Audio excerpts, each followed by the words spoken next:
Boss, may nakita po akong bata na kamukha mo. May anak na pala kayo? Sagot nga ng CEO. Wala akong anak pero bakit napatigil ito nang makitang picture ng bata? Sana naman ang lakad mo? Taas kilay na tanong nga ni Jonas sa kanyang sekretarya. Aba, kung makataas ka ng kilay sir kala mo naman linggo-linggo nawawala. Natatawang sabi nga ng sekretarya. Umiling-iling na nga lamang si Jonas na nakangiti. Sinabi ng sekretarya na kailangan nga niyang umuwi dahil namatay ang kanyang lola. Kaya kailangan nga nitong asikasuhin ng mga naiwang bahay ng kanyang lola at mga gamit.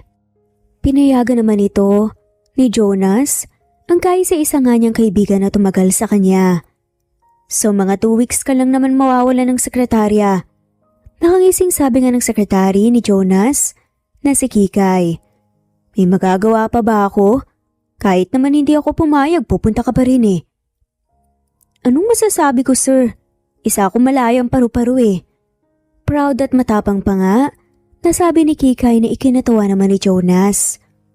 Matapos ang ilang beses na biruan, niyakap nga ni Jonas si Kikay. Sinabihan niya ito na kakayanin niya ang lahat kahit wala ng kanyang lola. Tumango naman si Kikay at niyakap pabalik ang kaibigan bago tuluyang umalis.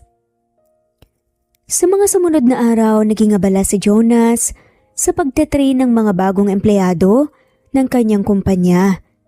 Nahirapan man ito matandaan nga ang kanyang schedule dahil sa pagalis ni Kikay na kanyang sekretarya, wala pa ring nagbago sa kanyang buhay.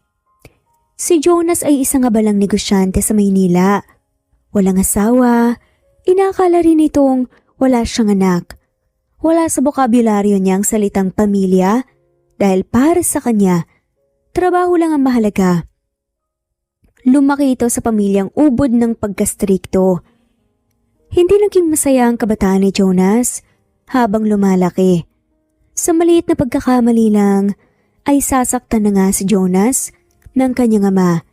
Kaya naman sa pag-iisip ni Jonas ngayon na successful na nga siya sa buhay, ang pamilya hindi masaya o hindi niya muli gustong maranasan pa dahil para sa kanya, ang pamilya ay puno ng sakit at pighati lamang.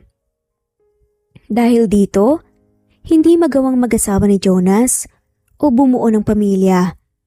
Walang naidulot na maganda ang pamilya kay Jonas. Sa kanyang paglaki tanging si Kikay lamang ang naging masayang bagay na nangyari sa kanya. Ilang linggo kang nawala pero pagbalik mo para kang problemado Kanina ka pa nakatunganga dyan. Magtrabaho ka na lang kaya? Wala ka bang anak? Kunot noong tanong bigla nga ni Kikay. Muntik nang mapunta sa ilong ni Jonas ang kanyang inumin dahil sa sobrang gulat sa sinabi nga ni Jonas. Ni jowa nga wala ako eh. Anak pa kaya?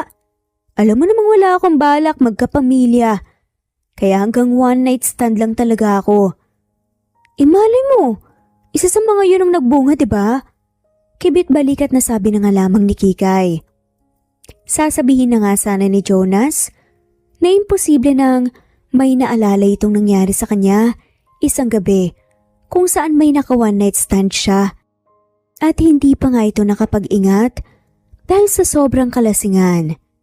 Marahas na umiling-iling si Jonas na para bang gusto nga niyang mawala ang nasa kanyang isipan. Kung ano-anong sinasabi mo dyan, ano ba kasing nangyari? At mga ganyang bagay talaga ang tinatanong mo. Napabuntong hininga na nga lamang si Kikay at inalala ang kakaibang encounter nito sa probinsya. Natahimik naman si Jonas habang napaisip ng malalim si Kikay. Nang nakaraang linggo, sino po sila? Nagtatakang tanong nga ni Kikay sa isang babaeng nakatayo sa puntod ng kanyang lola. Pasensya na po. Kamag-anak po kayo? Hindi kasi ako nakapunta sa lamay at libing niya, kaya dito na lang ako pumunta. Malungkot na sabi ng babae. Nagpakilala naman si Kikay. Hindi niya akalain na sa pagdalaw niya sa kanyang lola ay may makikilala nga itong magandang babae. Matapos magpakilala ni Kikay, pati ang dalaga ay nakipagkamayan para magpakilala. Lorna. Ako si Lorna. Bagong lipat kami rito 4 years ago. Simula noon, si Lola nang naging kaibigan ko rito. Nagkasakit kasi ang anak ko at hindi ko maiwan sa ospital, kaya hindi ko man lang nasamahan si Lola sa mga huling araw niya. Naluluhang sabi nga ni Lorna. Parang hinaplos naman ang puso ni Kikay sa mga oras na yun. Nagpapasalamat ito na sa mga panahon na wala nga siya para samahan ang kanyang lola, mayroong mabuting tao na nakasamang matanda bago ito nawala. Nagpasalamat naman si Kikay sa pagmamahal na binigay nga ni Lorna sa kanya. Magsasalita naman sana si Lorna nang bigla siyang tinawag ng kanyang mga anak. Nanlaki na nga lamang ang gulat ni Kikay nang makita nga ang mga bata na tumakbo papalapit kay Lorna. Laking gulat na nga lamang ni Kikay nang makitang hindi lang isa, kundi 4 na cute na bata nga ang mga to. 4 ang anak mo? Hindi makapaniwalang tanong ni Kikay. Natawa na nga lamang si Lorna sa reaksyon nito at tumango. Hindi na bagong reaksyon na katulad nga ni Kikay sa tuwing nalalaman nilang 4 ang kanyang anak. Mas lalong nagulat naman itong si Kikay nung humarap ang mga bata sa kanya. Akala pa nga nito, namamalikmata lang siya. Kaya naman ginusot-gusot ni Kikay ang kanyang mga mata na para bang nililinisan nito. Kinurot pa nga ni Kikay ang kanyang sarili para lang masiguradong hindi nga siya nananaginip. 4 na Jonas ang nasa harapan ni Kikay. Hindi siya pwedeng magkamali dahil alam na alam niya ang itsura niyang yun. Kamukhang kamukha nga ng mga batang kanyang matalik na kaibigan at boss na si Jonas nung kabataan nito. Ang gwapo at ang ganda, no? Ganda? May babae sa kanila? Nagtatakang pagtatanong pa nga ni Kikay. Tinuro naman ni Lorna ang kanyang nag-iisang babaeng anak. Nakagupit ito katulad ng kanyang mga kakambal na lalaki. Bakit daw kasi siya ang naiiba? Sa kanilang 4 kambal sila. Kaya ayan, pinagupitan ko na para kapareho ng mga kapatid niya at para hindi na magtaka pa at magwala. Natatawang saad pa nga ni Lorna. Tinitigan pa ito ng matagal ni Kikay. Hindi nito alam kung ano ang kanyang magiging reaksyon. Imposible kasing si Jonas ang ama ng mga bata dahil alam na alam nga nitong ayaw magkaroon ng pamilya o mga anak ni Jonas. Walang balak magkapamilya kaya naman hindi magawang maniwala ni Kikay sa mga oras na yon. Nagpakilala naman ang mga bata kay Kikay bago nagpaalam. Napakamot na nga lamang si Kikay sa kanyang buhok dahil sa hindi inasang pangyayari. Sa mga sumunod na araw sinundan nga ni Kikay ng patago si Lorna at ang kanyang mga anak. Naawa nga ito dahil sobrang hirap ng pinagdaanan ni Lorna. Sakitin ang kanyang nag-iisang babae na anak, kaya naman pabalik-balik ito sa ospital. Habang ang 3 mga anak pa nga nito, naiiwan sa kapitbahay habang nasa trabaho na sa ospital si Lorna. Ano to? Mananahimik ka na lang ba? Sad nga ni Jonas. Nang matapos nga ang flashback sa utak ni Kikay, napabuntong hininga si Kikay ng ilang beses at noong nakahugot nga ito ng malakas, sinabi niya na nga ang kanyang nakita sa probinsya. Nanlaki naman ang mga mata ni Jonas at namuti ang kanyang buong muka na parang nagsitakbuhan ang kanyang dugo. Okay ka lang? Nag-aalalang tanong nga ni Kikay. Imposibleng mangyari to. Hindi to pwede. Ayoko ng mga anak. Ayoko ng pamilya. Pero alam mo, posibleng ikaw talaga nga manong bata. Nasa ospital yung bata, narinig ko nga. Nang magulang lang daw ang makakaligtas sa kanya. O kaya donor na magiging match ng bata. Kung anak mo talaga yon, hindi ka man lang ba naaawa? Inis na sigaw nga ni Kikay.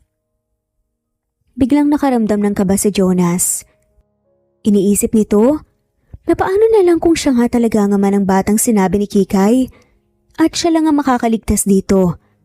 Kahit anong galit ni Jonas sa kanyang nakaraan, Hindi to rason para talikuran ng pangangailangan ng isang batang walang alam sa buhay. Ang walang kamuang-muang. At lalo na kung anak pa nga nito. Dahil walang kasiguraduhan na anak nga ni Jonas yun, si Jonas na nga mismong nagpunta sa probinsya para makilalang mag-ina. Hindi lang muna sinabi ni Kikay ang totoo na hindi lang isa ang bata kundi 4 pa nga ang mga batang tinutukoy nito na kanyang kamukha dahil para kay Kikay, ang nag-iisang babae sa quadruplets ang kinakailangan ng tulong ni Jonas. Kabado, inis sa sarili at takot nga ang nararamdaman ni Jonas sa mga oras na yun. Habang siya bumabiyahe papunta sa probinsya na sinabi ng kanyang kaibigan na si Kikay. Sunod-sunod na tanong nga ang nasa isipan ni Jonas at isa na nga roon na yang, paano kung hindi ko nga sila mabigyan ng pagmamahal? Magiging katulad ba ako ng magulang ko?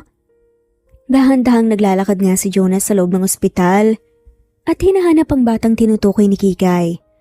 Inalala nga nitong mga salita ni Kikay na malalaman niya kung sino ang kanyang tinutukoy sa isang tingin lamang sa bata. Kabadong iniikot na nga lamang ni Jonas ang kanyang mga mata sa mga iba't ibang pasyente hanggang sa may nakita nga siyang batang napatigil nga sa kanyang paglalakad. Hindi makagalaw si Jonas sa mga oras na yun.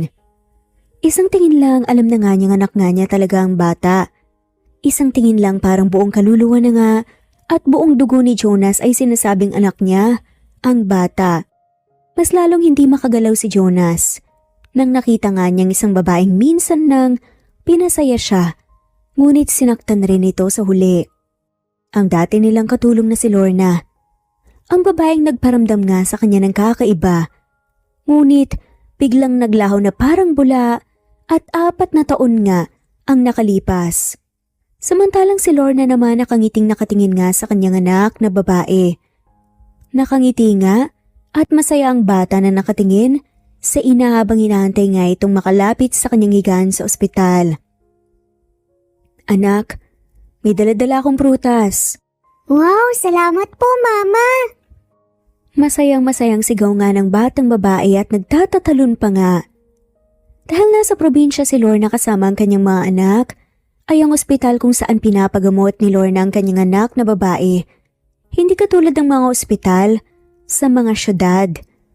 Kaya naman ang mga bawat kwarto doon, naharangan nga lamang ng kurtina. Bakante ang isang gilid na kama sa tabi nga ni Lorna at ng kanyang anak. Doon ay nakatampay nga si Jonas habang iniisip kung ano ang kanyang gagawin. Dok, ano pong balita? Alam na po ba natin kung ano pong sakit talaga ng anak ko? Tama ang hinala ko, Lorna. Severe aplastic anemia. Ang sakit ng anak mo. Malungkot na sabi nga ng doktor. Ano pong klaseng sakit to? Madali namang pong magamot, di ba? Katulad nga ng sinabi ko, ang sakit na to ay dahil sa pagkasira ng bone marrow, kung saan hindi na nakakagawa ng bagong dugo. Kaya ang epekto nito, laging napapagod, namumutla, madaling matamaan ng sakit, madaling magdugo at kahit sa madaling magkapasa.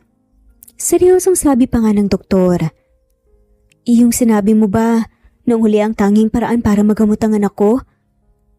Oo, pwede natin siyang bigyan ng bagong dugo na nag-match sa kanya para maibsan ang kanyang sakit. Pero pansamantala lamang ito. Kailangan niya ng bone marrow transplant. Pwedeng umabot ng taon bago tayo magkaroon ng donor. Hindi pa sigurado yon kung magmamatch ito sa anak mo. Malungkot na sabi pa nga ng doktor. Mahina ang boses. Wala nang nagawa pa si Lorna, kundi ang umiyak. Iniisip nga nitong humingi ng tulong kay Jonas, ngunit alam niya ang ugali nga ng dati niyang amo pagdating sa isang pamilya. Para sa kanya, kapag nalaman ni Jonas na may anak siya, ay hindi niya ito mabibigyan ng pagmamahal at wala nga itong magiging pakialam. Walang balak magkaroon ng anak si Jonas at ng pamilya, kaya paano siya matutulungan ng ganong klaseng tao? Isang taong malaki ang galit sa pagpapamilya. Parang tinatapakan nga ang puso ni Jonas nang naririnig nga ang usapan nila Lorna at ng doktor. Walang nahanap na tiyempo si Jonas na makipag-usap kay Lorna sa ospital kaya naman ang ginawa ng alamang nito ay ang maghintay nga sa tapat ng bahay ni Lorna. Napatigil si Lorna sa kanyang kinatatayuan at napasinghap ng malakas nang nakita nga si Jonas na nakatayo sa tapat ng kanilang bahay. Hindi ito makapaniwala sa kanyang nakikita. Walang maisip na ibang dahilan si Lorna maliban na nga lamang sa kanilang mga anak kung bakit siya pupunta sa bahay niya. Lorna, kamusta ka na? Tanong nga bigla ni Jonas at napatigil nga't nagulat si Lorna. Anong ginagawa mo rito? Alam kong hindi ko na kailangan sagutin yan. Wala kang dapat puntahan rito. Mariin namang saad ni Lorna. Dali-daling naglakad papasok si Lorna sa kanyang bahay. Nilagpasan nga niya si Jonas na hindi pa rin gumagalaw sa kanyang kinatatayuan. Natigilan na nga lamang si Lorna nang marinig niya ang sinabi ni Jonas. Gusto kong makilala ang anak natin. Para saan pa? Hindi ba wala kang balak na magkaanak o magpamilya? Wala talaga. Pero andyan na. Hindi ko man alam ang pagmamahal at ang pagpapamilya. Pero anak ko siya, Lorna. Kailangan ako ng anak natin lalong-lalo na ngayon na may sakit siya. Ano bang akala mo sa akin? Hindi naman ganun kabato ang puso ko. Napakagat na nga lamang ng labi si Lorna. Nakita naman ito ang sinseridad ni Jonas sa kanyang mga mata. Walang bakas, napanloloko anuman ang mga emosyon na nakikita nga ni Lorna sa mga mata ni Jonas. Hindi alam ni Lorna kung bakit, pero bigla na nga lamang itong umiyak. Pakiramdam niya, lahat ng pagod at paghihirap niya natapos na. Pakiramdam ni Lorna ay napakagaan na nga ng lahat nang narinig niya ang mga sinasabi ni Jonas. Automatikong gumalaw naman ang katawan ni Jonas at niyakap ang ina ng kanyang anak. Wala man itong balak magpamilya. Pero ngayon na binigyan nga siya ng Diyos ng sarili niyang pamilya, iniisip ni Jonas na alagaan nga niya ito. Hindi man ito sigurado kung mabibigyan niya ng pagmamahal ang kanyang pamilya, pero sisiguraduhin naman niya hindi siya magiging katulad ng kanyang magulang. Natigilan na nga lamang ang pagyayakapan ng dalawa nang biglang may tumawag kay Lorna ng mga bata. Mama! Mama! Mama! Sunod-sunod nga na sigaw ng mga bata. Nanlaki naman ang mga mata ni Jonas nang nakatingin sa mga batang tumatakbo palapit kay Lorna. Hindi na kailangan magtanong ni Jonas dahil alam na nga niya na mga bata sa kanyang harapan ay ang kanyang mga anak. Kitang-kita rin naman sa itsura. Apat? Oo, Jonas. Ang mga anak natin 4. Quadruplets sila. Hindi nakapagsalita si Jonas kundi natumba na nga lamang ito sa sobrang pagkagulat niya sa kanyang nalaman. Bago ito mawala ng malay, iniisip niya na papatayin nga ang kanyang kaibigan na si Kikay na hindi sinabi nga kung ilan ang kanyang mga anak at hinayaan pang ang magulat siya. Pagkagising nga ni Jonas agad nga nitong naalala ang pagkakaroon niya ng mga anak. Napahiyaw na nga lamang sa gulat si Jonas nang may makita nga siyang 3 bata na nakatayo nga sa kanyang gilid at pinapanood ang mga to, punong-puno ng kuryosidad sa kanilang mga mata. Bakit? Medyo malamig pa nga na saad niya. Sino ka po? Ikaw po ba ang papa namin? Bakit iyak si mama? Ayaw mo siya? Inaway mo po siya, no? Sunod-sunod na pagtatanungan ng mga batang lalaki kay Jonas. Napalunok naman sa kaba si Jonas.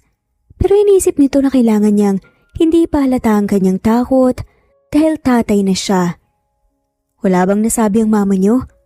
Asan siya? Asan si Lorna?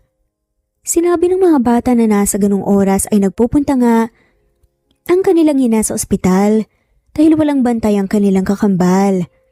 Nagpakilala naman isa-isang mga bata kay Jonas. Jim, Jack, JM at si Jill. Ang nasa ospital. Diretsong pagpapakilala ng mga kambal. Ako naman si Jonas, ang papa niyo. Medyo pautal-utal pa nga na saad nito. Talaga po ba? Sure na po ba ikaw si Papa? Papa namin ikaw? Tumangutaw naman si Jonas. Tumalikod naman ang mga bata at nagbulungan. Sinabi naman ni Lorna sa mga bata kung sino si Jonas at lalong-lalo na nang napagsabihan silang huwag pagtripan ng kanilang ama. Napakapilyo kasi ng mga anak nila Lorna at Jonas na lalaki na minsan mahirap paniwalaan na sila ay 4 na taong gulang lamang na magsisimula pa lang sa daycare. Nang nawala nga ang panghihina nga ng katawan ni Jonas, tumayo na nga ito sa kanya. Pinaghihigaan, pinigyan naman ng sulat nga si Jonas ng kanyang mga anak na iniwan nga ni Lorna bago ito umalis. Napahinga na nga lamang ito ng malalim nang nabasa nga ang sulat ni Lorna. Nakasulat doon na bukas nga siya.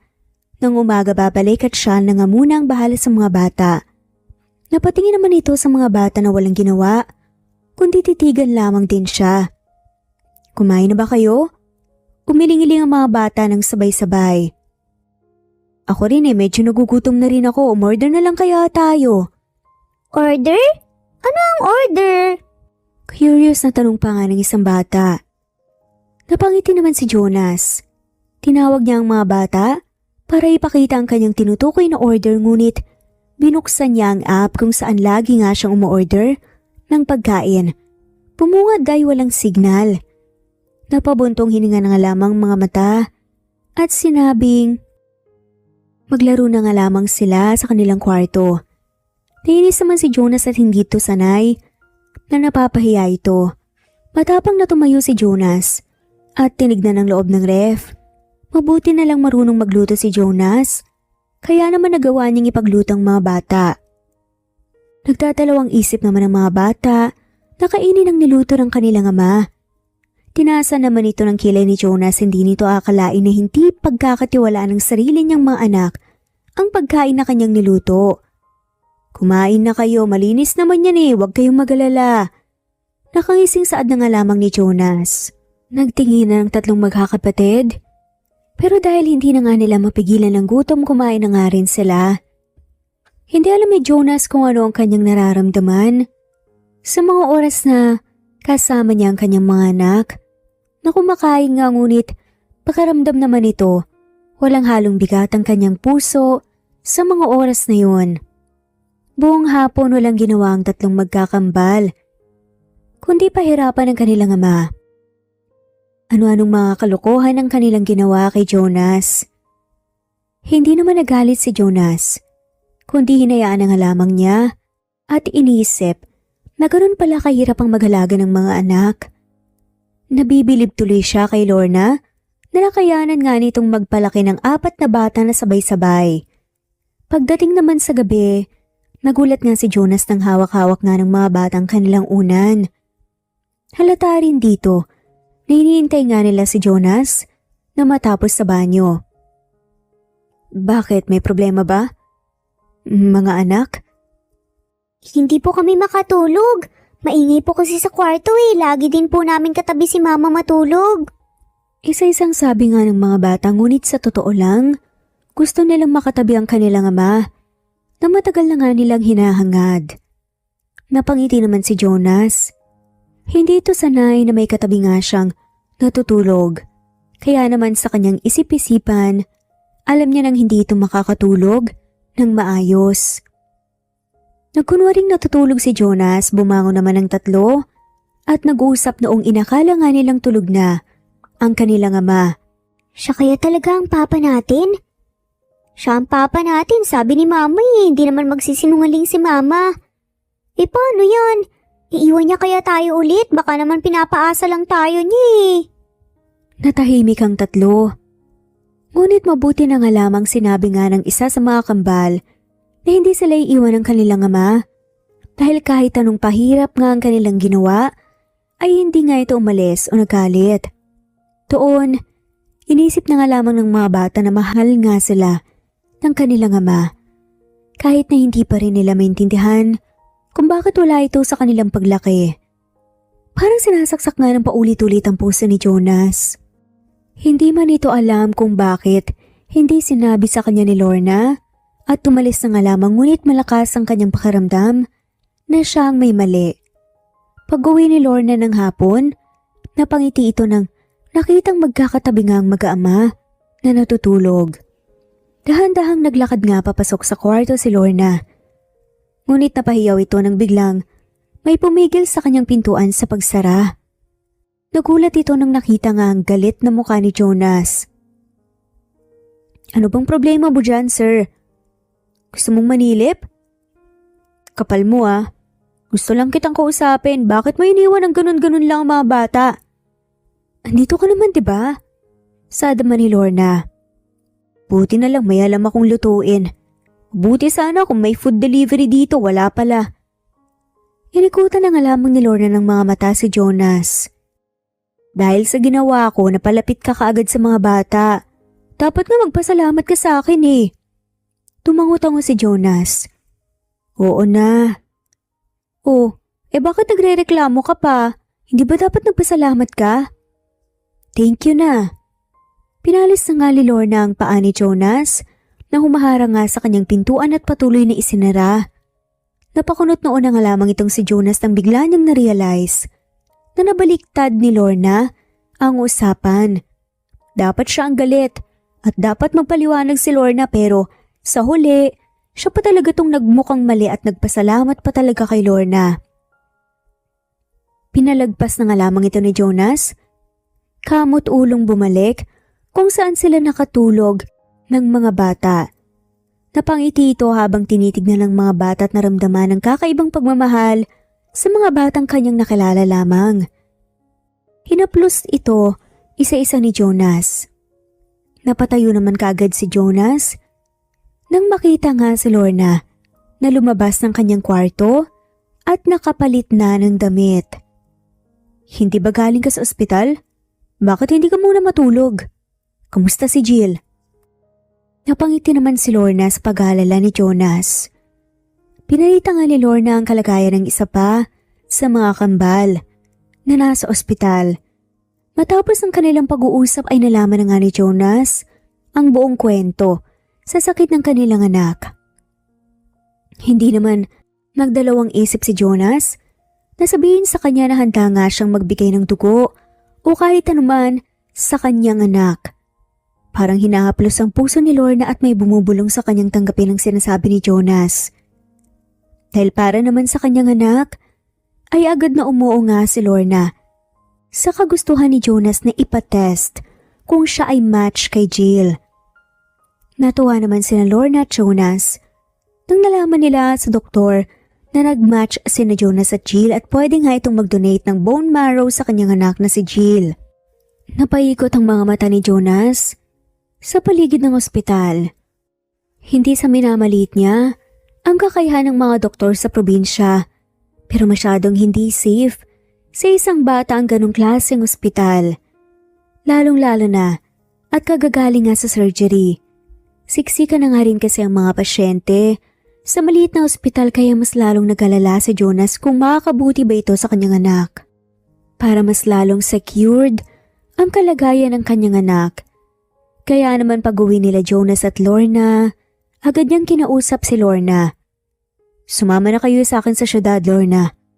Seryosong saad nga nito. "Pero gusto ko ding makasama ang mga anak ko, Lorna. Doon magkakaroon ng mga doktor si Jill na mas matutulungan siya dahil kumpleto ang mga facilities doon. Alam kong magaling din naman ang mga doktor dito. Pero masyadong maraming pasyente. At kakaunti lang ang nurses. Doon sa city, kung saan may mga pribadong ospital, matututukan ng maayos si Jill." "Tanungin na muna natin ang mga bata kung ano ang desisyon nila." Sadama ni Lorna. Napatango lang nga lamang si Jonas habang nakangiti. Hinayaan nga nitong kausapin ni Lorna ang mga bata at binigyan rin nito ng araw si Lorna para magdesisyon. Nagpakilala na nga rin si Jonas sa kanilang anak na babaeng nasa ospital na si Jill.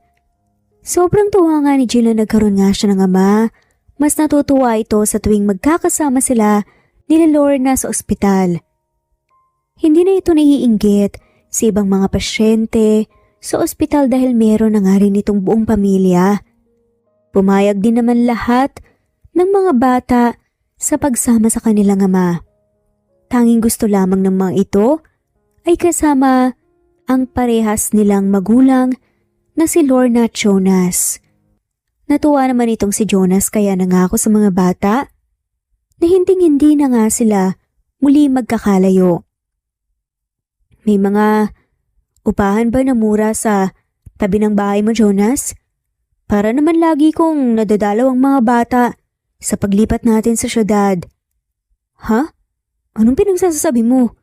Hindi mo ba narinig na gusto ng mga bata na buo tayong magkakasama? Saad nga ni Jonas. Ibig mong sabihin? Oo, Lorna. Sasama ka sa bahay, syempre. Doon tayo titira. At magpapakasal rin tayo. Nagulat nga si Lorna. Nanlaki ang kanyang mga mata sa gulat at hindi alam kung ano ang sasabihin kay Jonas. Teka, nahihibang ka na ba? Hindi. Nangako ko sa mga bata na hindi na tayo magkakalayo pa. Isa tayong pamilya. And that's final. Ayoko nga magkaroon ng kasalan na walang pagmamahal. Saad naman ni Lorna. Yan ang akala mo. Sagot ni Jonas na hindi naman niya maintindihan. Anong gusto mong ipalabas ha? Nagkakamabutihan tayo. Akala ko mapagkakatiwalaan ka dahil iba ka sa mga babaeng nakalala ko. Pero isa ka din pala sa magbibigay ng sakit sa akin. Bigla mo akong iniwan sa ere, akala ko nun. Nagsama tayo ng gabi, parehas tayo ng nadarama. Pero kinabukasan na wala ka na parang isang bula. Saad naman ni Jonas. Hindi nagawang magsalita si Lorna. Hindi nito alam na ganun na lang pala ang mga naisip ni Jonas sa kanya. Oo, tama ang sinabi ni Jonas. Nagkakamabutihan sila kahit na isa lamang siyang katulong nito at siya ay ang kanyang boss. Noong una ay naging malapit sila bilang maid at boss hanggang sa nahulog sila sa isa't isa.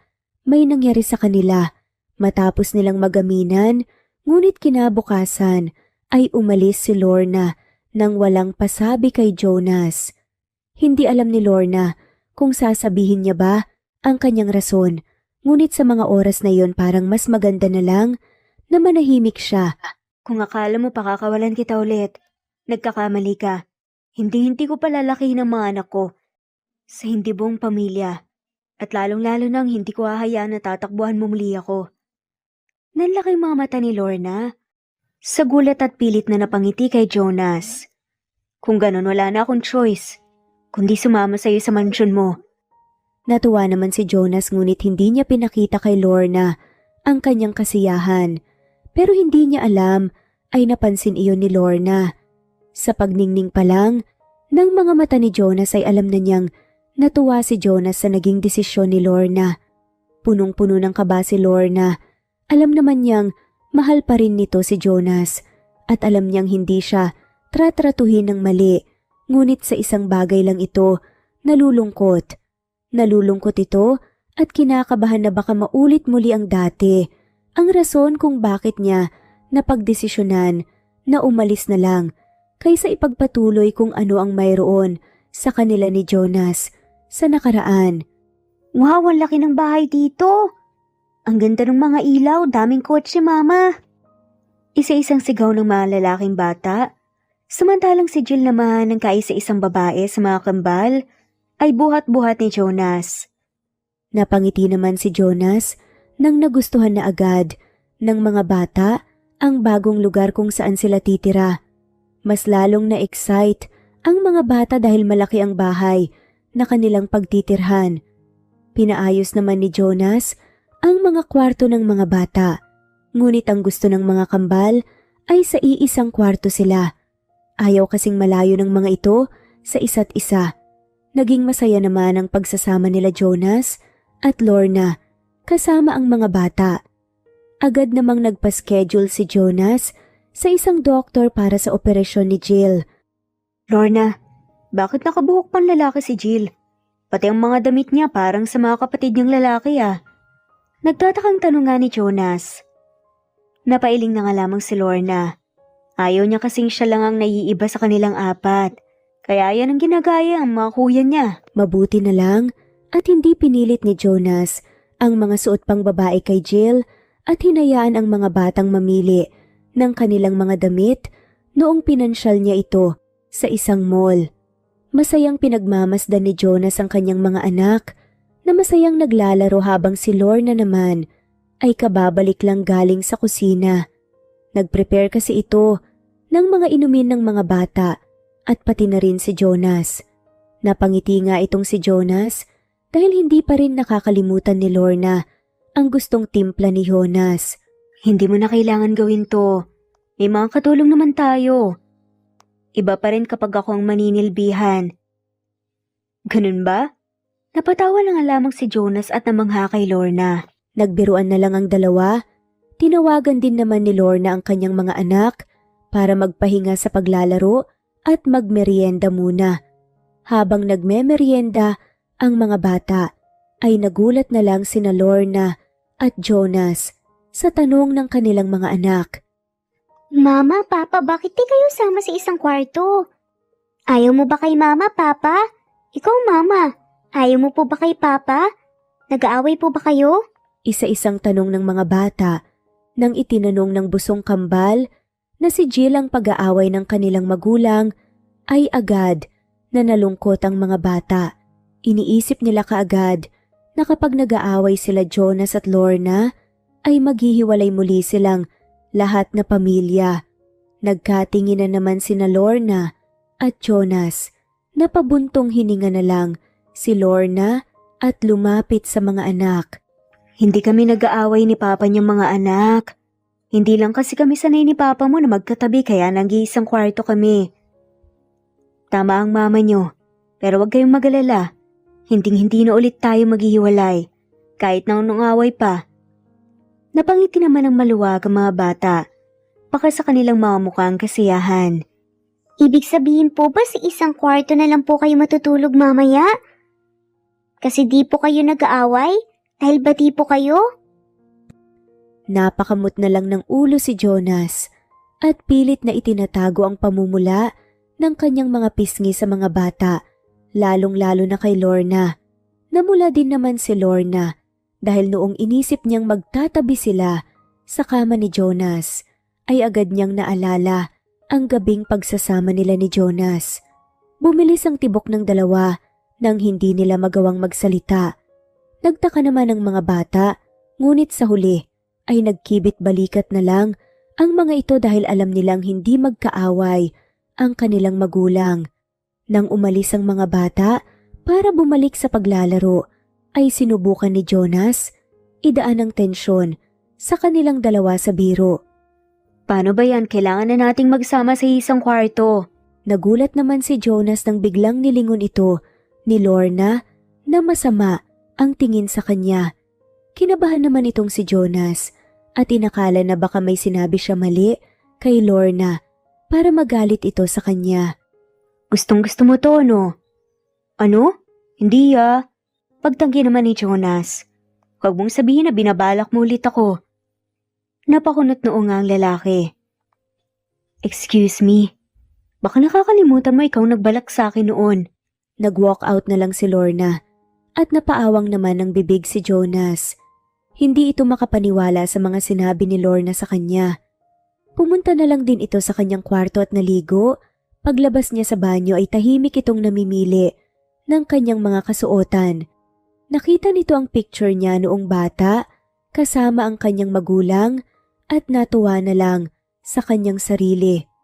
Hindi kasi inakala ni Jonas na nagbago agad ang lahat ng pananaw niya tungkol sa pamilya noong nakilala niya ang kanyang mga anak at ngayon ay binabalak niya pang pakasalan ang babaeng minsan nang nagpaasa sa kanya. Mas naging malinaw ang lahat sa kanya nang naalala niya muli ang kanyang mga naranasan sa kanyang mga magulang at kung ano ang buhay na meron sa kanilang pamilya. Naging malinaw kay Jonas na ngayon na may pamilya na siya, gagawin niya ang lahat para hindi maranasan ng kanyang mga anak ang kanyang naranasan at higit sa lahat ay narealize niya kung gaano kahalaga si Lorna sa kanya. Kahit minsan nang sinaktan ni Lorna si Jonas, ay para sa kanya siya pa rin ang gusto nito makasama kung ngayon na may pamilya na siya. Wala nang balak pakawalan pa ni Jonas si Lorna para sa mga anak niya at dahil na rin sa pagsisisi na hindi niya hinanap kaagad si Lorna nang nawala ito. Oh my G, saad nga ni Lorna. Bakit? Hindi na lang ikaw ang may-ari ng kwarto na to kaya pwede ba? Huwag kang lalabas ng banyo. Nang hindi nakatwalya lang. Kung makareact ka, akala mo hindi nakita lahat ng meron ako ha. Pangasar pa nga ni Jonas. Napatigil sa pananalita si Lorna nang na-realize niya kung ano ang lumabas sa kanyang bibig. Napangisi naman si Jonas. Kahit na noon ang sinabi ni Lorna, ay hindi pa rin maiwasan ni Jonas na matuwa sa sinabi ni Lorna na nagkagusto ito sa kanya. Nainis naman si Lorna sa pagngisi ni Jonas at mas naiinis ito sa kanyang sarili dahil hindi nito mapigilan lang maglaway sa abs ni Jonas. Ano ba, Lorna? Ngayon ka lang ba nakakita ng katawan ng lalaki? Sigaw pa nga ni Lorna sa kanyang isipan. Kunwari ka pa. Nung gabi ngang yun walang tigil kang napapahawak sa abs ko. Namula ang buong mukha ni Lorna at hahampasin sana si Jonas nang bigla itong umiwas. Dahil sa sobrang inis at kahihiyan ay hindi ito tinigilan ni Lorna at hinabol rin ito. Hindi naman napansin ni Jonas ang isa sa mga gamit na nakalagay sa sahig kaya naman na out-balance ito at ganun din si Lorna na humahabol sa kanya. Natumba si Jonas sa sahig at naalis ang kanyang tuwalya habang si Lorna naman ay napaupo sa ibabaw ni Jonas. Nanlaki ang mga mata ni Jonas at napalunok. Hindi nito napigilan na mag-react ang kanyang junior. Napangiwi naman sa sakit si Lorna nang matama ang kanyang siko sa gilid ng kama dahil sa kanyang paggagalaw ay mas lalong nanigas ang armas sa baba ni Jonas at napakagat ito sa kanyang labi. Nagtaka naman si Lorna sa kakaibang pagsasalita ni Jonas. Nang tinignan niya si Jonas ay nakita niya itong nakakagat labi na parang may pinipigilan na lumabas sa kanyang bibig at namumula ang buong muka. Napakurap-kurap na lang si Lorna nang may naramdaman siyang matigas sa kanyang perlas. Dahan-dahan na tinignan ni Lorna ang ibaba niyang parte at nanlaki ang mga mata nang nakita kung saan siya nakapatong. Agad-agad na tumayo si Lorna at napahiyaw nang nakita ang nakatayong armas ni Jonas.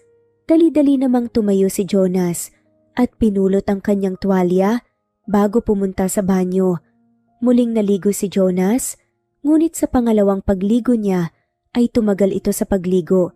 Malamig na nga ang kanyang pinanligo, nahirapan pa siyang pakalmahin ang kanyang sarili. Paglabas ni Jonas ay nakita niyang nakaayos na si Lorna at handa ng matulog. Nang nagtama ang kanilang mata ay agad na umiwas ng tingin si Lorna at ganun din naman si Jonas. Tahimik na humiga sa gilid ng kama si Jonas at nakatalikod kay Lorna. Ganun din naman ang posisyon ni Lorna at parehas na nakatitig lamang sa pader.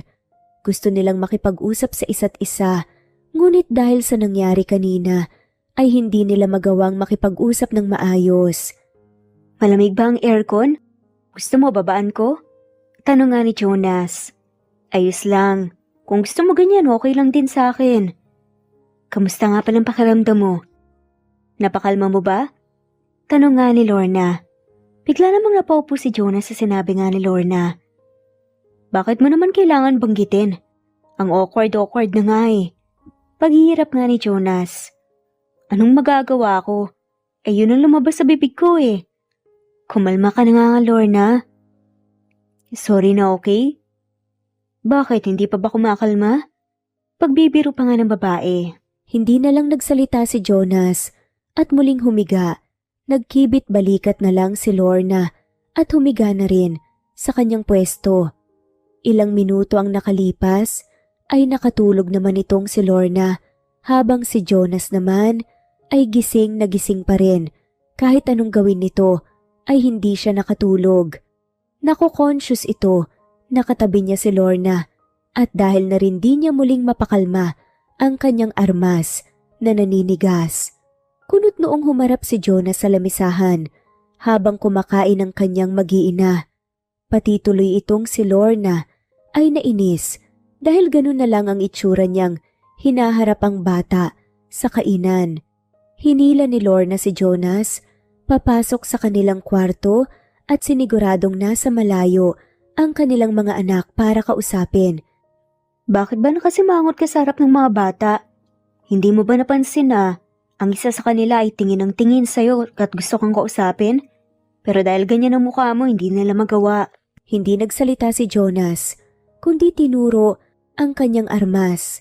Napabilog na lang ang mga bibig ni Lorna nang na-realize niya kung bakit naiinis si Jonas dahil hindi niya magawang mapakalma ang kanyang armas. Napataas kilay naman si Lorna at napatingin kay Jonas, nagkakamot ng kanyang ulo sa sobrang inis. Napabuntong hininga na lang si Lorna at napatingin sa mga labi ni Jonas. Mukhang hindi lang si Jonas ang nagiinit, kundi pati siya ay nagiinit na rin. Napakagatlabi si Lorna at nang napagdesisyonan niyang magpakatotoo na siya sa kanyang nararamdaman, ay agad niyang nilock ang pintuan ng kanilang kwarto at lumuhod sa harapan ni Jonas. Nanlaki ang mga mata ni Jonas at pilit na pinigilan si Lorna nang biglang hinawakan ni Lorna. Mahimbing na nakatulog si Jonas matapos ng kanilang pagtatalik ni Lorna. Muling naalala ni Lorna ang araw na nakita niyang may kasamang ibang babae, si Jonas, at isinakay pa ito sa kanyang sasakyan. Napakagat ng labi si Lorna habang pinagmamasdan si Jonas na natutulog. Napapaisip ito kung tama ba ang naging desisyon na bumigay muli sa kanyang nararamdaman. Ngunit sa kaloob-looban ni Lorna ay umaasa itong hindi na iyon mauulit pa. Kanina pa kita hinahanap, andito ka lang pala. Sad nga ni Jonas. Nagutom kasi ang mga bata kaya pinaghanda ko na ng mga merienda. Yumakap naman si Jonas kay Lorna mula sa kanyang likod. Naghuhugas kasi ito ng mga plato na ginamit ng mga bata sa kanilang pagmerienda. Nasabi naman ni Jonas na nakaset na ang surgery ni Jonas at ng kanilang anak na si Jill. Mabilis na tinapos ni Lorna ang kanyang gawain bago humarap kay Jonas. Punong-puno ito ng pag-aalala sa kanyang mag-ama. Lumabas naman ang buong pamilya bago nila naisipan pumunta sa hospital para sa operasyon ni Jonas at ni Jill. Buhat-buhat ni Jonas si Jill habang sila ay namamasyal. Mabuti na lang at hindi gaano makulit ang mga bata sa araw na iyon, kaya hindi nahirapan sina Jonas at Lorna. Sobrang saya ko po, Mama. Ngayon lang po ako napasyal ng ganito. Nakangiting sigaw nga ni Jill. Pagkatapos ng surgery ko, hindi po ba lagi na nating gagawin to? Dagdag pa nga nito. Tumango naman si Lorna at sinabi ni Jonas na lagi nilang gagawin ito kapag tuluyan ng lumakas ang katawan ni Jill. Nangako naman si Jill na magpapalakas siya at hindi hahayaang matalo sa araw ng kanyang surgery. Si Lorna na punong-puno ng takot ay hindi napigilang maluha at hinalikan sa pisngi ang anak. Napangiti naman si Jonas kay Lorna at ganun din si Lorna kay Jonas. Pagka-uwi ng lahat ay agad na nakatulog ang mga bata dahil sa pagod. Nakayakap naman si Jonas kay Lorna habang nakahiga ang dalawa. Ang tahimik mo ata. Anong iniisip mo? Panimulang tanong nga ni Jonas. Natatakot lang ako para sa inyong dalawa. Masuyang sa adaman ni Lorna. Walang mangyayaring masama sa amin. Gagaling din kaming kaagad at hindi na kailangan pumunta ni Jill sa ospital matapos ang lahat ng to. Sagot nga ni Jonas. Pero paano kung... Hindi natapos ni Lorna ang kanyang sasabihin nang biglang hinalikan nga ito ni Jonas sa kanyang labi. Magtiwala ka sa amin ng anak mo. Kailangan mo ring magpakalakas para hindi makaramdam ng takot ang iba pa nating mga anak. Ipangako mo sa akin, Jonas, na hindi ka susuko ha. Huwag kang mag-alala. Magiging maayos ang operasyon namin ng anak nating si Jill. Kinabukasan ay pumunta na sina Lorna at Jonas sa hospital kasama ang kanilang anak na si Jill. Mayroong suot-suot na bracelet si Jill na ginawa ng kanyang mga kakambal at mula sa kanyang magulang. Pati si Jonas ay may suot-suot na 5 bracelet na galing sa kanyang mag-iina. Napalitan na rin ang mga suot nila Jonas at Jill habang inaantay ang oras ng kanilang surgery. Hawak-hawak naman ni Lorna ang kamay ng kanyang anak at kamay ni Jonas habang nakapikit na nagdarasal. Niyakap muna ni Lorna ang kanyang mag-ama at nagdasal. Patuloy na nagdarasal si Lorna habang naisasagawa ang operasyon. Ilang oras ang nakalipas ay may lumabas na doktor sa operating room at sinabing successful ang operasyon. Kailangan na lang na obserbahan ng mga doktor ang mga sugat nila Jill at Jonas upang masigurado na hindi ito magi-infection. Naghanda naman ng mga prutas si Lorna sa kwarto ng dalawa habang inaantay silang gumising. Lorna? Napasingap nga si Lorna at agad nga na tumakbo palapit kay Jonas. Kamusta si Jill? Hindi pa nagising, sabi ng doktor, wala nang problema. Kailangan nalang bantayan ng mga sugat ninyo dahil pwedeng mag-impeksyon to. Salamat sa Diyos. Ang sakit niya, wala na bang problema? Tanong nga ni Jonas. Wala pang sinasabi ang doktor eh. Kausapin natin mamaya kapag nadalaw dito. Nanghihinang napangiti si Jonas. Agad namang sinubuan ni Lorna ng mga prutas si Jonas upang kahit papaano ay magkaroon ito ng lakas sa kanyang katawan. Ilang araw ang lumipas ay tuluyan ng nakauwi sa bahay sina Jonas at Jill. Masaya naman itong sinalubong ng 3 kambal. Habang si Lorna ay inaasikaso, si Jill pilit namang inaasikaso ng 3 kambal na lalaki ang kanilang ama na si Jonas. Papa, tubig ka! Pilit na abot nga ng tubig ni Jim. Mamaya na lang anak, kakainom ko lang kasi ng binigay mo eh. Halika dito papa, punas ko ulo mo. Seryosong sabi naman ni Jack. Okay lang anak, hindi naman ako nilalagnat, kailangan ko lang ng pahinga. Inabot naman ni Jack ang prutas sa kanyang ama. Kakapakain lang sa akin ng mama niyo anak. Napanguso naman ang 3. Wala silang maitulong sa kanilang ama, nakaka-opera lamang. Iniisip kasi ng mga ito na dahil nakafocus si Lorna kay Jill ay hindi niya na magawang asikasuhin si Jonas. Hindi na lang nila alam na bago asikasuhin ni Lorna si Jill ay naasikaso niya na si Jonas. Inuuna na kasi ni Lorna si Jonas dahil mas mahirap asikasuhin ng bata nilang anak kaysa kay Jonas na matanda na. Napangiti naman si Jonas at hinaplos ang ulo ng mga bata isa-isa. Okay lang ako mga anak, huwag kayong mag-alala, okay? Hindi pa rin nawala ang lungkot sa mga mukha ng mga bata, kaya naman ang ginawa na lang ni Jonas ay pinakuha niya ito ng mga fairy tale books para basahin para sa kanya. Dahil panay litrato lang, ang mga libro ay nagkaroon ng sariling pagkwekwento ang mga bata gamit ang kanilang pagkakaintindi sa mga litrato. Naaliw naman si Jonas, kakaiba ang imahinasyon ng kanyang mga anak at naienganyo ito dahil kahit kambal sila ay malaki ang pagkakaiba ng kanilang pag-iisip.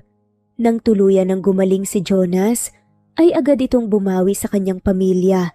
Parati nitong inaasikaso ang mga bata at lalong-lalo na si Lorna. Nakita kasi nito ang pagod kay Lorna. Kahit laging nakangiti si Lorna, ay walang sawa itong ngumiti at asikasuhin silang mag-aama. Mabilis na ring nakarecover si Jill. Natutuwa nga itong si Lorna dahil nakikita niya na ang kanyang anak na nakikipaglaro sa mga kapatid nito at nakikihabulan, hindi katulad ng dati na halos sa ospital na manirahan. Mama, alam mo ba natalo ko po sila kuya kanina sa habul-habulan? Masayang kwento pa nga ni Jill sa kanyang ina. Napangisi naman ang mga kakambal ni Jill na 3, parang hinahaplos ang puso ni Lorna dahil sa kabaitan ng mga kanyang anak. Masyadong athletic ang mga bata kaya imposibleng matatalo ni Jill ang mga ito kaya hula ni Lorna ay nagkusang matalo ang mga ito para sa kanilang nag-iisang kapatid na babae.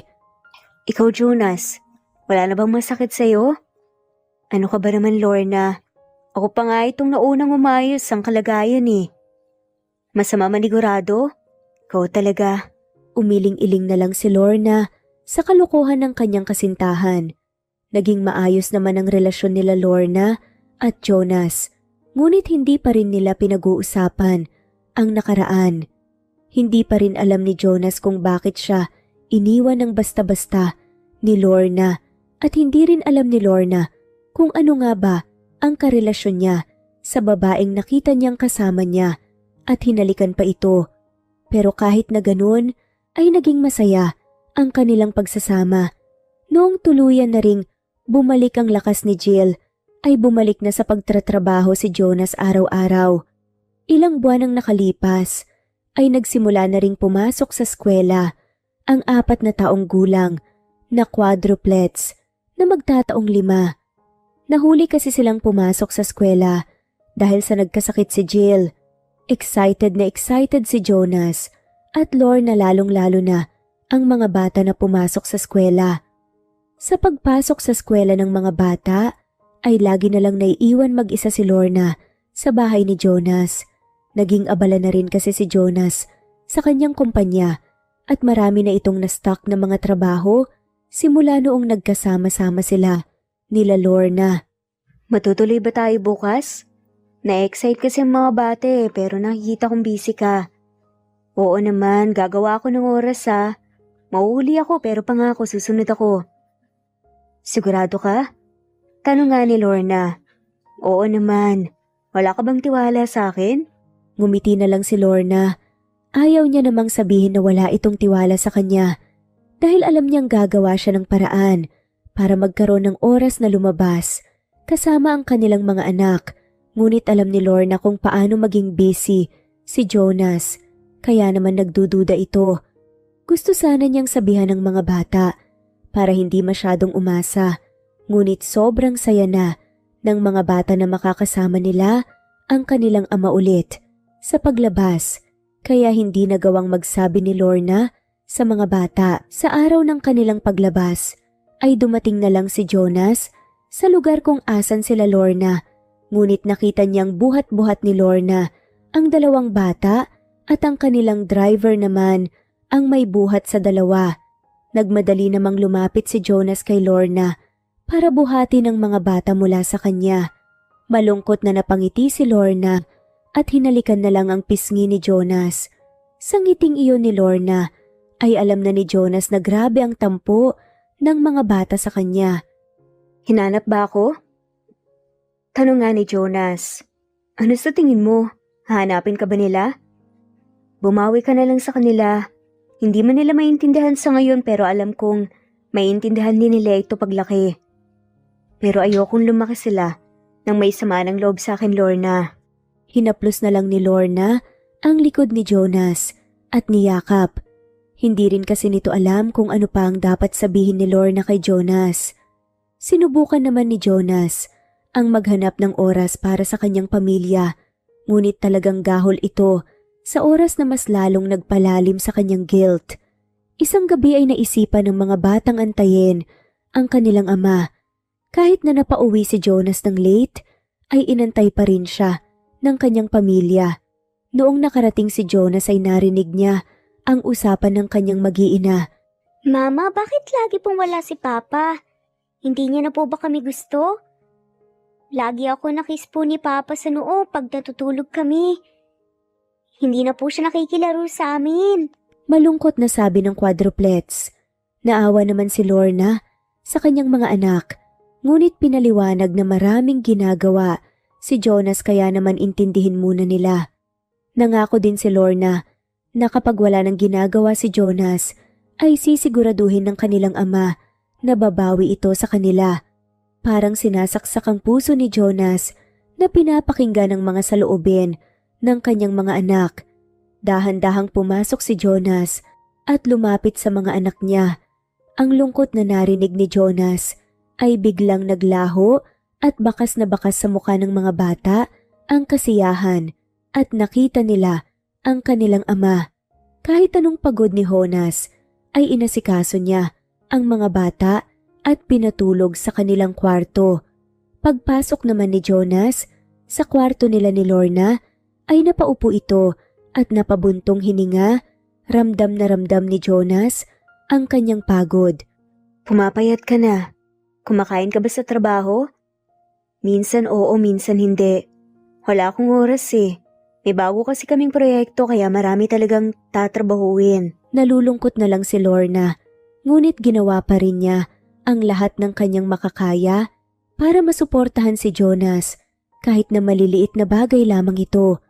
Tuluyan ang nagtampo ang mga bata kay Jonas habang si Lorna naman ay pinipigilan na dumagdag sa pagod ni Jonas sa pagtanong kung sino ang tumawag sa kanyang telepono noong siya ay naliligo.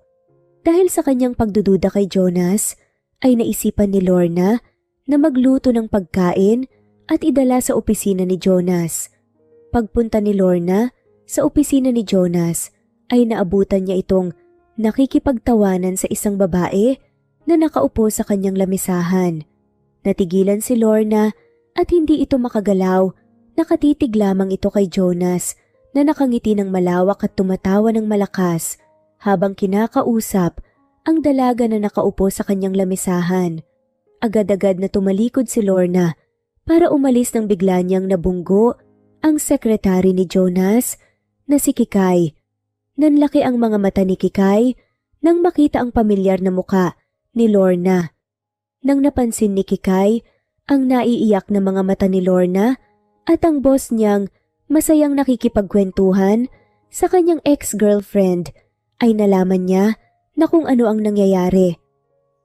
Miss, okay ka lang? Nag-aalalang tanong nga ni Kikay. Tumango na lang si Lorna at tinanong kung nagtratrabaho si Kikay kay Jonas. Tumango naman itong si Kikay. Ngayon alam na ni Lorna kung paano siya nahanap ni Jonas sa probinsya dahil iyon kay Kikay na apo ni Lola na nag-alaga sa kanila doon noong umalis siya sa poder ni Jonas bilang katulong nito. Pwede bang pakibigay na lang ito kay Jonas? Tanong nga ni Lorna. Tumango na lang si Kikay at kinuha ang lunchbox na iniabot ni Lorna sa kanya. Hindi na nagsalita si Kikay o Lorna at nagpaalam na lang ito sa isa't isa. Inantay ni Kikay na umalis na muna ang kausap ni Jonas bago ito pumasok. Umiiling-iling naman na naglalakad palapit si Kikay sa kanyang boss. Taas kilay na tinignan naman ni Jonas ang kanyang sekretary. Sir, pinapabigay ng ina ng mga anak mo. Seryosong sabi ni Kikay. Nagulat naman si Jonas, ngunit agad nitong kinuha ang dala-dala ni Kikay galing kay Lorna. Napangiti ito dahil sa pagkain na inihanda sa kanya ni Lorna. Ito ang kanyang paboritong ulam. Excited namang inayos ito ni Jonas para kumain nang bigla itong napatanong kay Kikay. Asan siya? Bakit hindi siya pumasok? Ewan ko sir, baka nahiya kasi masaya kang nakikipag-usap sa ex-girlfriend mo. Pagiging sarcastic nga ni Kikay. Natigilan si Jonas sa pagtikim sa dinalang ulam ni Kikay. Dali-dali itong tumayo para habulin si Lorna, ngunit hindi niya ito nahabol. Kaya naman tinawagan na lang ito ni Jonas, pero pati ang kanyang mga tawag ay hindi sinasagot ni Lorna. Kinabahan naman si Jonas, kaya umuwi na ito kaagad.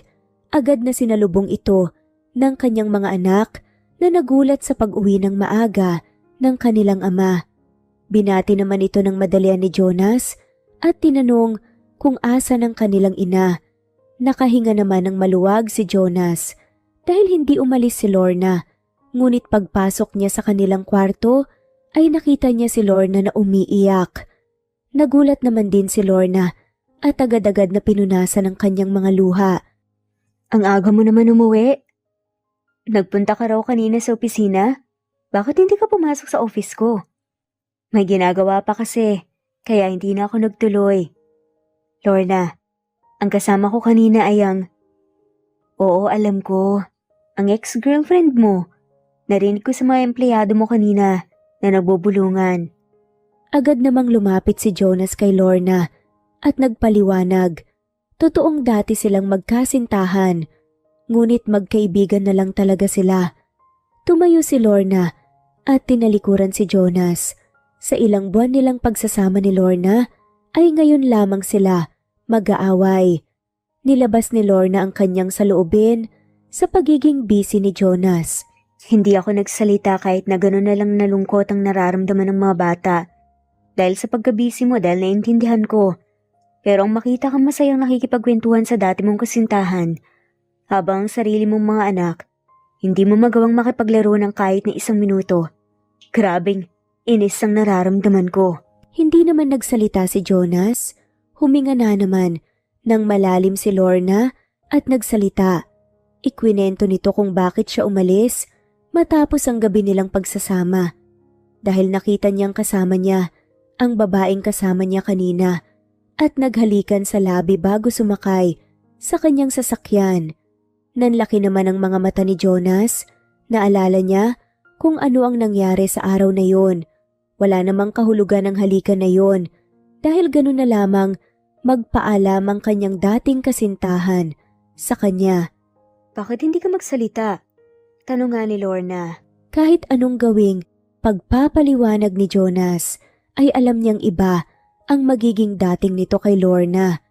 Walang alam sa pag-ibig si Jonas simula noon, kaya hindi niya inisip ang magiging kinalabasan kapag magpapahalik ito sa kanyang dating kasintahan lalong-lalo na at wala namang kahulugan yon. Ngunit ngayon na iniisip niya na makikipaghalikan si Lorna sa ibang lalaki ay mapupuno ito ng galit. Wala namang namamagitan sa amin ng babaeng yon.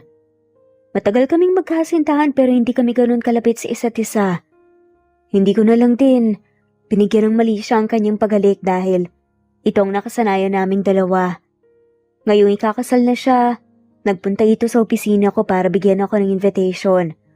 Kaya kami naghiwalay, Lorna. Kasi wala kaming nararamdaman para sa isa't isa. Kundi komportable lang kami sa isa't isa. Yun lang yun. Napaisip nga si Lorna kung maniniwala ba ito o hindi. Paulit-ulit namang nagpaliwanag si Jonas. Hindi ko alam kung paniniwalaan ba kita o ano. Hindi ko nga alam kung magagalit ba ako masasaktan eh. Alam mo ba kung anong naramdaman ko nang makita kang nakipaghalikan sa ibang babae?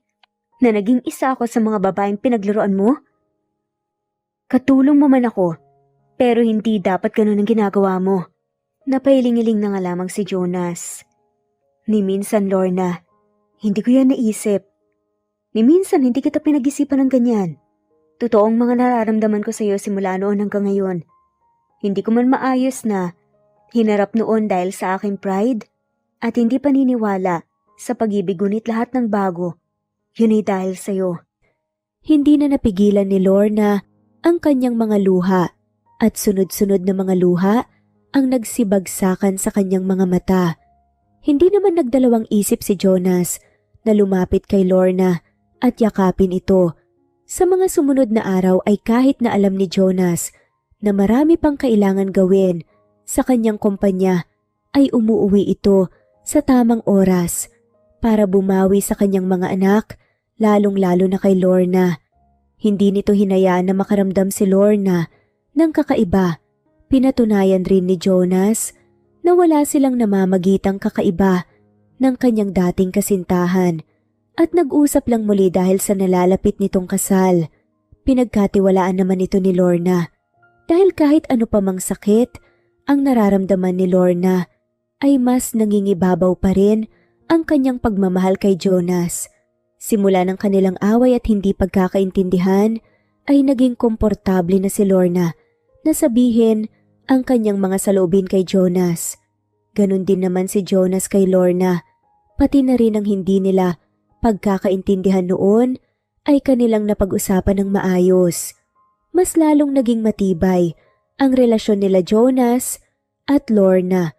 Simula ng kanilang pag-aaway, nakahanap na rin si Lorna ng kanyang pwedeng gawin habang abala ang kanyang mga anak sa pag-aaral at ang kanyang nobyo sa pagtratrabaho. Sumali ito sa isang pottery class kung saan nahiligan ito ni Lorna. Napansin kasi ni Jonas na laging nanunood si Lorna ng mga tungkol sa pottery, kaya noong pinunta siya ni Jonas ay natuwa kaagad si Lorna. Kaya naman kapag naasikaso niya na ang kanyang mag-aama ay pupunta siya sa pottery class nito. Kumusta ang araw mo? Ayos naman. Masaya. Ngayon ko lang nalaman na may magiging hobby pala ako. Na meron akong kahihiligan na gawin. Sagot nga ni Lorna. Masaya akong ganun. Ang mga bata wala namang problema sa school. Tuloy-tuloy na nagkwekwento si Lorna sa tuwing mayroong tinatanong si Jonas sa kanya. Naging routine na rin ito ng dalawa ang mga masasayang kwento ni Lorna na naging musika sa tenga ni Jonas pag uwi nito mula sa kanyang trabaho. Nakangiti lamang si Jonas na nakikinig habang nagpapalit ito habang si Lorna naman ay panay ang kwento habang inaasikaso si Jonas. Mabuti nagustuhan mo ang pottery class mo. Pero next week mukhang hindi ka makakapasok. Saad nga ni Jonas at napakunot noon naman si Lorna. Bakit naman? May problema ba? Wala naman silang nabanggit sa akin na. Natawa na nga lamang ng malakas si Jonas sa sobrang pagkakaba ni Lorna at umiling-iling. Nakahinga naman ng maluwag si Lorna at muling tinanong si Jonas kung ano ang meron. Bala ko sanang pumunta tayo sa Japan, kasamang mga bata. Natigilan si Lorna sa kanyang ginagawa, napatingin ito kay Jonas na parang tinatanong ito kung seryoso siya sa kanyang sinabi. Tumango-tango ito, napahiyaw si Lorna at napatalon-talon sa sobrang tuwa. Ipinalakad ni Jonas ang mga passport nilang mag-iina, ngunit hindi alam ni Lorna na magagamit nila ito papunta sa pangarap niyang bansa. Hindi napigilan ni Lorna na itago ang kanyang kasiyahan at niyakap ng mahigpit si Jonas. Kinabukasan, masaya si Lorna na nag-aasikaso ng mga gamit ng kanilang mga anak. Nakahanda na ang mga maleta at bawat isa ay may pangalan na nakasulat sa tag. Abala rin si Jonas sa paglalagay ng mga dokumento sa kaniyang bag. Nakangiti ito habang pinapanood si Lorna na abalang-abala sa pagpili ng mga damit na isasama. Sigurado ko bang sapat na ang mga dala natin? Tanong nga ni Lorna. Relax, Lorna. Parang hindi ka nasanay sa akin na. Baka mas mapuno pa ng laruan ng mga batang maleta kaysa sa damit natin. Sumigaw pa nga ang mga bata na masayang nagtatakbuhan mula sa kanilang kwarto, bitbit ang kani-kanilang maliit na backpack at ready na daw sila. Lumapit nga si Jill at mahigpit na yumakap kay Lorna. Sinabi nga nito na excited na sila. Oo nak, mararanasan niyo ang snow at marami tayong pupuntahang magagandang lugar. Si Jonas naman yumuko nga para kausapin ang tatlong kambal na nagkakatuwaan. Mga anak, tandaan niyo, laging magkasama at makikinig kay mama, ha? Opo, Papa. Sabay-sabay na sagot pa nga ng tatlo. Kompleto nga sa masiglang ngiti. Nang makasakay na sila sa kanilang sasakyan papuntang paliparan, hindi maiwasan ni Lorna na magpatingin-tingin sa paligid. Para siyang nananaginip mula sa pagiging isang simpleng kasambahay ni Jonas. Ngayon ay kasama na niya itong bumuo ng pamilya, nagmamahalan at magkakasamang maglalakbay sa ibang bansa. Habang nakaupo sa sasakyan, mahigpit na hinawakan ni Jonas ang kamay ni Lorna. Lorna, hindi ko man madalas masabi pero salamat. Salamat sa pagmamahal mo sa akin at sa mga anak natin. Namula si Lorna at ngumiti. Ako dapat ang magpasalamat, Jonas. Tinupad mong mga pangarap ko hindi lang para sa akin kundi para sa mga bata. Hindi pa tayo tapos sa mga pangarap, Lorna. Marami pa tayong gagawin, marami pa tayong mararating ng magkasama. Napaiyak si Lorna, pero mabilis niyang pinunasan ng luha bago siya makita ng mga bata. Nagtatawanan naman ang mga kambal sa likod habang nagbibiruan si Jill at ang isa sa kanyang mga kuya. Palihim na nag-holding hands ang dalawa, lumingon naman si Lorna kay Jonas at bumulong ng pakakasalan niya ito ng paulit-ulit kung kailangan. Napangiti naman ng malawak si Jonas at na-imagine ang itsura ni Lorna na nakasuot ng wedding gown habang naglalakad palapit sa kanya sa altar. Natigil na lang sa pag-i-imagine si Jonas nang biglang nagsalita ang kanyang anak. Papa, sa Japan po ba may ninja? Tanong ng isa sa kambal. Oo, pero may mga theme park. Baka nga makita niyo pa ang mga samurai tsaka si Hello Kitty. Napasigaw at napatalon pa nga ang mga bata. Napatingin si Lorna kay Jonas at hinigpitan ng hawak sa kamay nito. Walang pagsidlan ang kaligayahan sa kanyang puso. Ang dating takot at alinlangan ay napalitan ng tiwala at pagmamahal. Nasa tabi niya ang lalaking mahal niya at ang kanilang mga anak. Kumpleto ang kanilang pamilya. Sa pagdating nila sa paliparan, puno ng kasabikan ang bawat hakbang. At sa kanilang paglipad, sabay-sabay silang humawak sa kamay ng isa't isa habang si Jonas ay nakangiti. Ipinapangako sa kanyang sarili na kahit saan man sila dalhin ng buhay, lagi niyang iingatan at mamahalin ang kanyang pamilya. Sa ilang araw naman nila Jonas at Lorna kasama ang quadruplets nilang anak sa Japan ay punong-puno ito ng kasiyahan at tawanan. Sobrang saya ng mga bata at lalong-lalo na si Lorna na halos lahat na lang ay kukuhanan niya ng litrato. Pero sa huling araw nila ay pinunta ni Jonas si Lorna at ang mga bata sa isang kakaibang lugar. Napakaganda ng tanawin na nai-speechless si Lorna. Napalingon naman itong si Lorna kay Jonas nang narinig nitong nakipag-usap sa isa sa mga taong dumaan. Masayang tumango naman ang lalaki. Nagposisyon ang mga bata sa harap ng kamera at pati na rin si Lorna, hindi na lang nito napansin na lumuhod si Jonas sa kanyang tabi at naglabas ng singsing. Napahiyaw naman ang lalaking kumukuha ng litrato, nagtaka si Lorna at tiningnan si Jonas at napasinghap ng malakas nang nakitang nakaluhod si Jonas. Akala mo nagbibiro ko kanina? Akala ko malayo pa sa plano mo. Naiiling na saad nga ni Lorna. Humagulgol na nga sa pag-iyak si Lorna. Tuloy-tuloy namang nagsalita si Jonas na puno ng pagmamahal kay Lorna na mas lalong napaiyak kay Lorna. Will you marry me? Tanong na nga ni Jonas sa wakas. Yes, I do.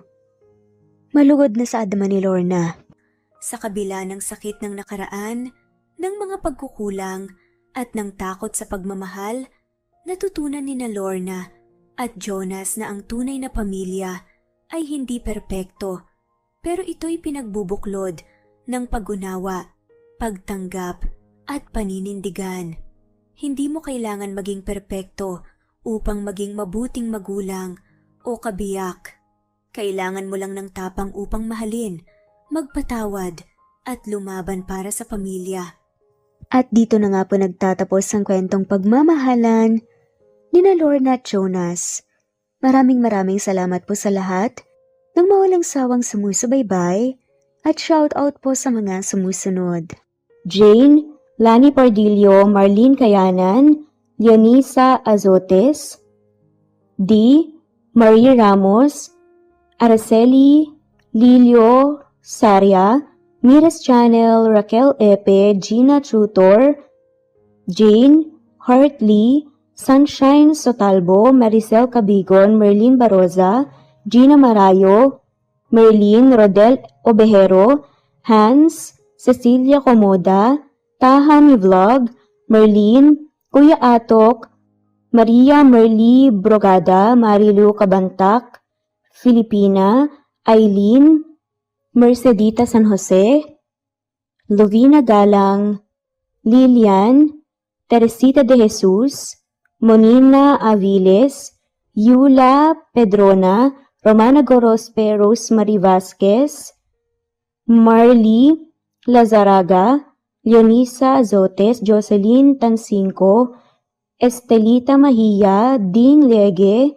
Marisa de los Reyes Arroyo, Leia Paul Vinar, Steve the Music, Rain, Presbyteros Rose, Pastor Lito, Alexa Ani, Matea Estrera, Agustina, Onaba Cogin, Jessica Vargas, Celine Merlilin Baroza, Annie Hoson, Elimana Lili, Mercy Villantes, Eli Evangelista Anderson, Eli Bitasolo of Italy, Ann Mariano, Fredelisa de Guzman, Carmencita Falcon, Merlin Bravo, Cecilia Ramos, Evangeline Zamora, Edralina Gatchoan, Marites Nitura, Agustina Niceto, Marian, Ann Aliflor, Lily Roda Barcial, Alma Ebdao, Minda Tandok, Flores, Melinda Sano, Thelma Mora, Juliet Panlilio, Edna, Elvie, Delia, Fenavares, Sally Lariano, London Villas, Danica Selga, Lani Pardilio, Teresita Schmid, Charlie, Nora Bell Evans, Roger, Lloyd Dasalon, Bella, Nelly Ortiz, Mary Rose Carillo Jesusa, Enday Samante, Enday Lebra, Yolanda Tejida, Honey Villasenor, Tessie, Marichan, Ann Mariano, Wilma Guzman, Gabrielio, Liu, Maria Rica Natividad, Melanie Juan, Anita Hernando, Teresita Arevalo,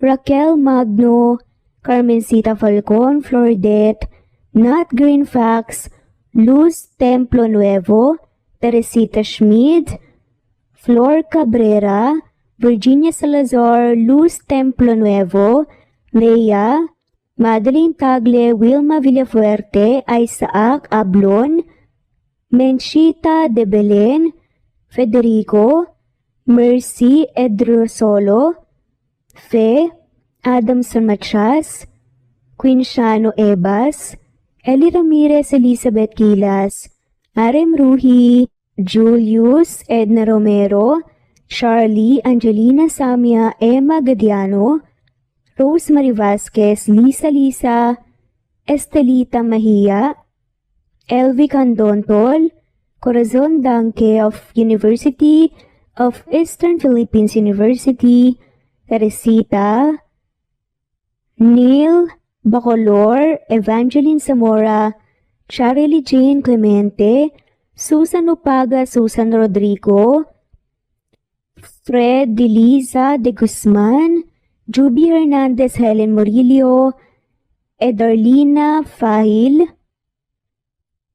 Rosie, Juliet Kaday, Kuya Atok, Betty Losnong, Crescen, Susana, Tessie, Rumbawa, Lovina Galang, Aida Jurado, Emily Kinlog, Mirna Hamero, Liz Berito, Gabrielio, One Spotify, Imelda Fortes of Columbus City, Larry Malapaya, Dance, Remy's Life Official, Ellie Evangelist Anderson,